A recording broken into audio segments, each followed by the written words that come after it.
Hey there! It seems like I've been making a lot of gluten-free bread recipes lately, and today I think I'm going to do another one.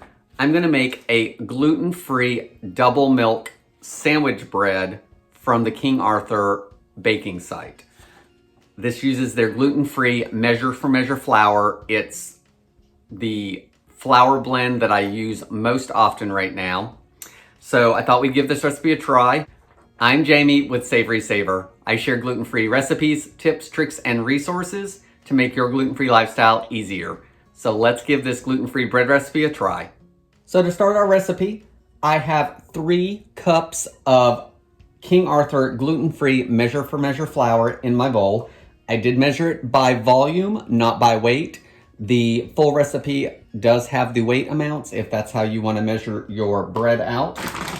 That is the measure for measure with xanthan gum in it.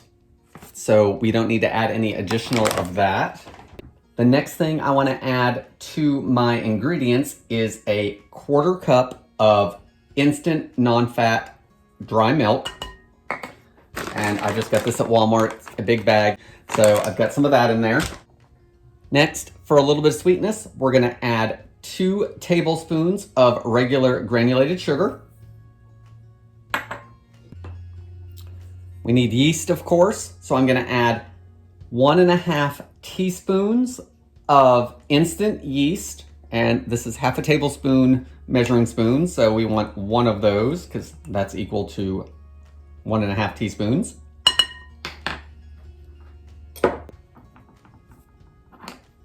We need a little bit of salt in our recipe, so I'm going to add 1 teaspoon of salt, and it does not specify what kind of salt, whether it's kosher or fine salt. So I'm going to go with fine salt. Now I'm going to whisk it all together. This recipe says you can either use your stand mixer or your hand mixer. So I'm going to use my hand mixer only because I feel like more people probably have a hand mixer over a stand mixer, because they're more affordable and they take up less room. So I think for this recipe, I thought this would be a better way to do it. If it comes out good, I would probably next time use my stand mixer to see how it works that way. Once it's all blended together, we need to add our second milk because this is a double milk. So the instant non-fat dry milk was milk number 1. Number 2 is 3/4 of a cup of lukewarm milk. So I microwave this for 20 or 30 seconds. You want it around 100 degrees, 95, 100 degrees, somewhere in there. And I'm going to tell you right now, this actually isn't dairy milk. I don't have dairy milk in the house, which is unusual, but I've got oat milk right now. So I'm going to just swap out the milk for the oat milk. I think it'll be fine. It's more of a moisture thing and nutrient thing more than anything in this. And we already have the powdered milk. So I'm going to add this to the bowl as I'm using the hand mixer to mix it up, and it's going to become crumbly. So it says to mix this the entire time, so I'm just going to put it on low because I'm hoping not to get flour everywhere.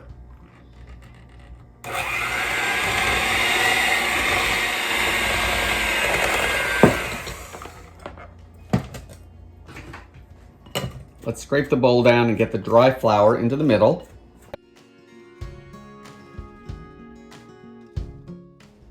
So everything's pretty crumbly. It doesn't look like there's a whole lot of just plain flour that's not been incorporated. So now I want to add 4 tablespoons of room temperature butter, and that's 1/2 stick. And we're going to add that, and it says to blend it thoroughly. So let's put it in there, put it back on low, and get it blended. Now that everything's mixed, I'm going to add 4 eggs. You want to make sure your eggs are at room temperature so they mix into the batter better. And you want to add these one at a time. And then once each one is thoroughly blended into the batter, we can add the next one. Once all your eggs are in, you want to beat it for 3 minutes, and the batter should be smooth and thick according to the recipe instructions. So let's get that done.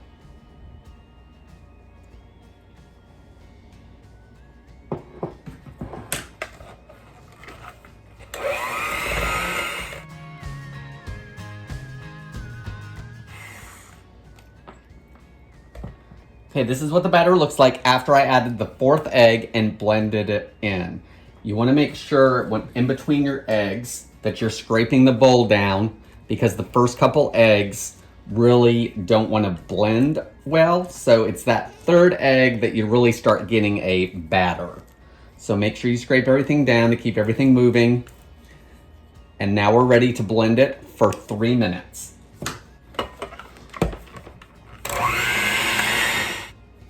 So after 3 minutes, we have a really thick dough, and about halfway through, I did stop and scrape the bowl down to get everything back in the bowl.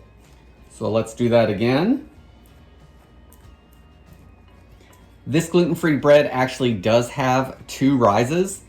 We're gonna let it rise for about a half hour now, and then we're gonna put it in our loaf pan and it's gonna rise again. So now that it's all scraped down into the bowl, I'm gonna cover the bowl, and this needs to rise for 30 minutes, and I think I'm gonna do it in the oven. I've been doing my pizza crust like that, and it's been coming out great. So I turned my oven on to the lowest setting, and I didn't even let it finish preheating. I literally put it on for about 5 minutes and then turned it off before I started getting everything together. The oven should still be nice and warm. It's gonna be draft free, and it's gonna help that yeast rise. So I'm gonna pop this in the oven, and 30 minutes from now, I will get it back out and we will continue moving forward. So it's been 30 minutes. So let's see what our batter slash dough looks like. Looks like it's risen a little bit. It smells like bread, which is a good sign. So let's get our bread pan ready. I have an 8.5 by 4.5 loaf pan that I have lightly greased, or it says you could use a 9x4 gluten-free bread loaf pan. So I've got that ready to go. It says to gently scrape down the sides and the bottom as you deflate the dough. So I think what I'm gonna do is scrape it towards the edge of the bowl and get it right into my pan. So let's see if I can do that on camera.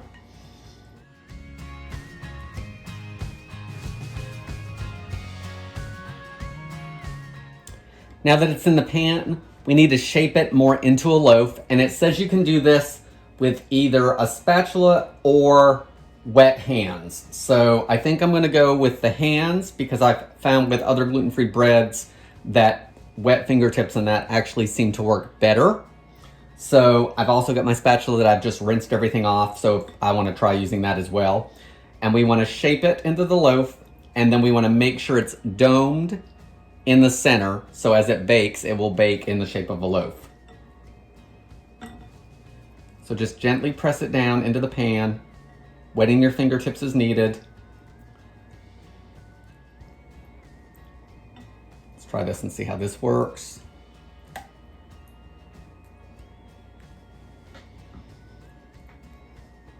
gonna smooth it as I do it. Okay, so I've got it domed up a little bit more in the center than I do on the edges. Now you want to cover it with a piece of plastic wrap that's been lightly greased. So I'm going to put that over the top. I've already done that, so you don't have to see me fight with the plastic wrap.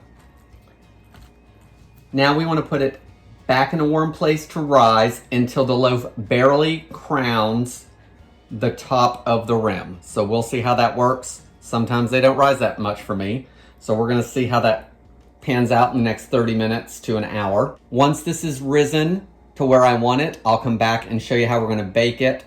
And I'm gonna think about it over the next couple of minutes while this rises. I've been baking bread with other recipes where I have put a broiler pan underneath the bread on the next shelf of the oven and added 1 cup of hot water to steam it. And it keeps the bread, it gives it a nice crust on the top. So I may actually do that to give the bread an initial boost, even though the recipe doesn't say that. And the more I think about it, the more I'm gonna do it. So we're gonna take this recipe and go off the rails with it. Since we've already used oat milk, we might as well try something else with it as well. So I'll be back in just a second. Okay, so it's time to get our gluten-free milk bread into the oven. The oven is hot. The bread is definitely over the rim. So I'm gonna put that in there. The other thing is I am gonna do the hot water trick in the broiler pan under the bread. Hopefully that'll give us some oven spring, which is what it's called when this jumps up at the beginning of the bake time. And hopefully I don't have a bunch of dough on the bottom of my oven. So keep watching to see if that happens or if we actually get a loaf of bread out of this. So I'm gonna pop it in the oven. It's gonna bake for 40 to 50 minutes at 350 degrees Fahrenheit. And you want the temperature to be at least 200 degrees. That's gonna tell you it's done. I don't always check my bread temperature. I know it is important lots of times with gluten-free bread. So I may go ahead and do that this time since the instructions do say that. Once this comes out of the oven, I'm gonna turn it out onto a cooling rack and let it cool before slicing. Let's get this in the oven and see how it does.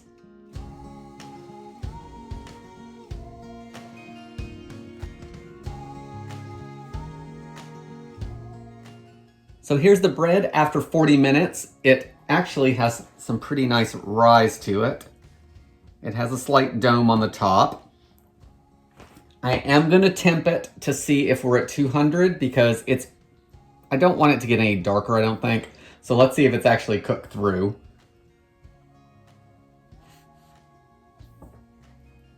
It looks like we're gonna be good. I'm at 180, 199, and there's the 200. So I think we're gonna call this done. Turned my oven off, and now it says to remove it from the oven, turn it out of the pan onto a cooling rack. It does not say we need to leave it in the pan any longer, but you do wanna cool it completely before you cut into the bread. And that is because it is still kind of cooking, and we want it to retain all the goodness that it has because gluten-free breads, as you know, can dry out or not be baked, and all of those other challenges that we face when we bake gluten-free. So I'm gonna turn it out onto the rack, let it cool completely, and then we'll cut into it.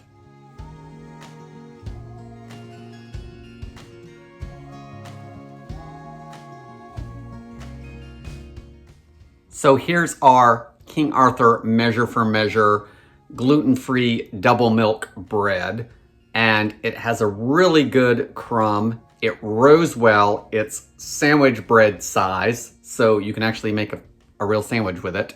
It rose probably about that much above the pan, which was great.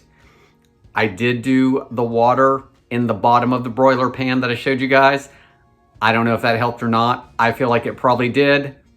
Didn't have a mess in the oven. Cooked off well. Took the 40 minutes. Let's give it a try. So, got this one piece that does not have butter on it. So I'm gonna try it first. It is the end piece, so it's gonna taste a little different than the rest of it. Taste isn't horrible. I don't know if that's a good way to start that off or not, but it has a decent taste. Not totally like wheat bread, but it's a good texture. I do think that it needs to be frozen the day of. I would slice it all, and once it's cool, freeze it up. Because I feel like tomorrow this is not gonna retain all of the moisture. Taste and texture wise though, it's a decent bread. I do think that it's gonna toast up really well and gonna hold up to being toasted. I think if you wanted a grilled cheese out of it, it would be great for that. Let's try a little bit with the butter on it. That always makes a difference for me, because even if the taste isn't great, the butter helps with that. Definitely better with the butter. Like I said though, good texture, baked up well. Let me actually grab the whole loaf and show you what it looks like. So here's the part of the loaf that I've not cut. As you can see, it actually took the bread loaf shape like gluten bread does. And the yeast, the bubbles are throughout, which is nice. There's not a whole lot of big bubbles. There are a couple up here, but if I look into the bread further, it doesn't look like it continues all the way through, so there's gonna be big bubbles. I think if you use measure for measure flour, this might be a recipe to try. It's already been formulated to use that type flour, and all of the recipes, especially bread recipes, are not made for the measure for measure. So I would definitely try this. I do think I would freeze it first day, slice it up, freeze it up, ready to go for you for next time. I don't know how well it's gonna hold up. I looked at the recipe. I didn't see that it gave you any storage tips, but for me, that's what I would do. Guys, what do you think? Is this a recipe you're gonna try? Please leave me any comments down below. Thanks for watching the video, and I hope to see you on the next one.